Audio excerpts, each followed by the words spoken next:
બાપા સીતારામ એક એવું નામ જે નામથી હૈયાને ટાઢક મળે અને ગુજરાતના દરેક ગામમાં બાપાની મઢુલી તો હોય જ છે.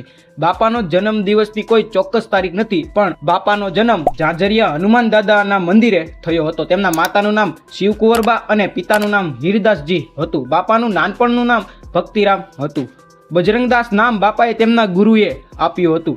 બાપા બધાને એક જ વાક્ય કહેતા. બાપા ભ્રમણ કરતા કરતા બગદાણા આવ્યા. બાપાએ ઈસવીસન 1951માં આશ્રમની સ્થાપના કરી અને 1959માં અન્ન ક્ષેત્ર ચાલુ કર્યું, જે આજે પણ આખો દિવસ ચાલુ રહે છે. અને ઈસવીસન 1962, 1965 અને 1971માં આશ્રમની હરાજી કરાવીને ભારત, પાકિસ્તાન અને ચીનના યુદ્ધમાં લશ્કરને મદદ કરી હતી. અને છેલ્લે તારીખ 9/1/1977 બાપાએ દેહ છોડ્યો. ત્યારે બગદાણાની હરેક ગલીઓ શાંત થઈ ગઈ અને પક્ષીઓ પણ કિલકોલ કરતા બંધ થઈ ગયા હતા. મિત્રો, કમેન્ટમાં બાપા સીતારામ જરૂર